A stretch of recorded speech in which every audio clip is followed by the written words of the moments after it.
Hello, this is BAWLER. Please subscribe. Russia is on the defensive.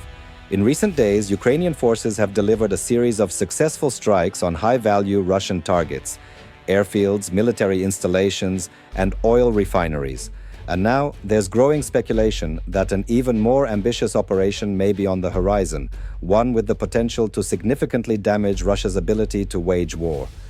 To grasp the magnitude of what might be coming, it's essential to revisit a recent attack on the Kerch Bridge, the key link between mainland Russia and occupied Crimea. Though Crimea is internationally recognized as Ukrainian territory, it's been under Russian control since its illegal annexation in 2014. The bridge, which cost approximately $3.7 billion and spans 19 kilometers, is a major engineering project and a critical supply route for Moscow. For the Russian government, the Kerch Bridge represents national pride and strategic value. It allows the steady transport of personnel and goods into Crimea. But for most Ukrainians, the structure is a symbol of occupation and aggression. Since the start of the war, it has been a primary target, with retired Major General Dmytro Marchenko once labeling it as the Ukrainian military's target number one. Ukraine attacked the bridge in both 2022 and 2023, and on June 3, 2025, a third strike was executed.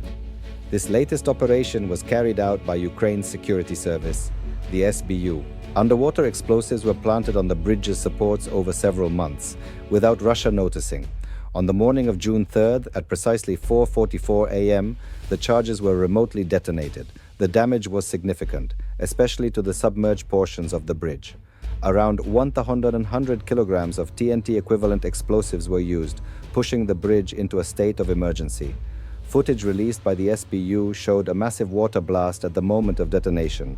While the bridge resumed operation just hours later, some Russian sources claim the attack may have been a rehearsal for a much larger offensive. The key question: how did Ukraine manage to plant such an enormous quantity of explosives undetected? Experts argue that sending human divers into such a highly monitored zone would have been nearly impossible. The bridge is protected by surveillance systems, guards, helicopters, and anti-diver technologies. This leads many to believe that Ukraine may have employed advanced underwater drones for the job, though Kyiv has neither confirmed nor denied it. One likely candidate is the Toloka TLK-150 drone. Roughly 8 feet long, it can travel more than 16 miles and carry between 44 and 110 pounds of payload. Its compact size makes it ideal for stealth operations. Two larger models, the TLK-400 and TLK-1000, boast even greater capabilities. The TLK-400 can travel 750 miles and carry over 1,100 pounds of explosives, while the TLK-1000 offers a range of 1,200 miles and payloads exceeding 11,000 pounds. President Volodymyr Zelensky showcased these drones in a February video. Another option, the Marishka drone, was developed by volunteer engineers using public donations. At nearly 20 feet long with a 620-mile range and a 2,200-pound capacity, it's a serious contender. Each unit costs around $400,000. Regardless of the model used, this technology poses a serious threat to Russian assets. The implication is clear: Ukraine could deploy these drones to attack Russia, not just from the skies, but also from beneath the waves, striking with precision and stealth. This latest strike may have served not only as a tactical hit, but as a test run, an opportunity to assess the drone's effectiveness for future, larger operations. Potential future targets might include Russia's nuclear submarines based in Kamchatka, high security, strategic assets thousands of miles from Ukraine. Analysts suggest that Ukraine could smuggle these drones aboard civilian container ships, much like in the Spider's Web operation, where drones were hidden in trucks disguised as carrying sheds.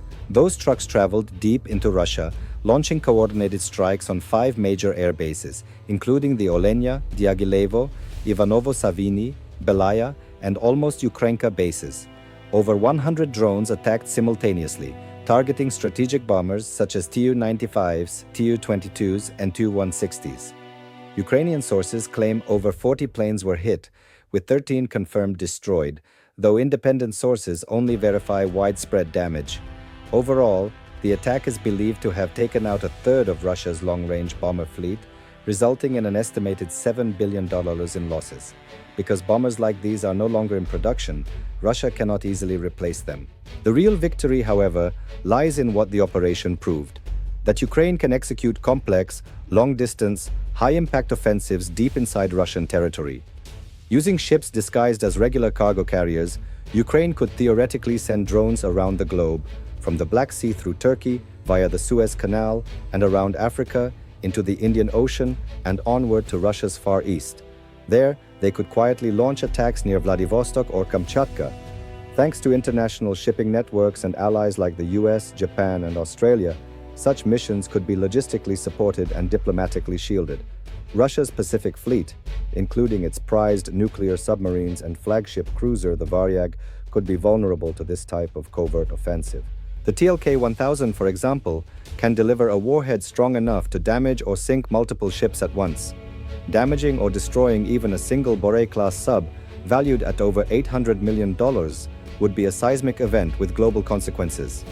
Vladimir Putin's nuclear threats, used to intimidate NATO and the West, depend heavily on the perceived strength of this fleet. Losing even part of it would undermine his credibility and weaken Russia's global leverage. Repairs would be costly and time-consuming. Public confidence, especially among the oligarchs, could collapse, potentially triggering unrest or even a power shift in the Kremlin. Spider's web proved Ukraine can breach Russian defenses undetected and inflict serious damage across vast distances. Now, speculation grows about what the next move might be. Ukrainian ingenuity and secrecy have proven to be major advantages, and while Russia continues its attacks, it now must also play defense. With every new strike, the psychological tide turns.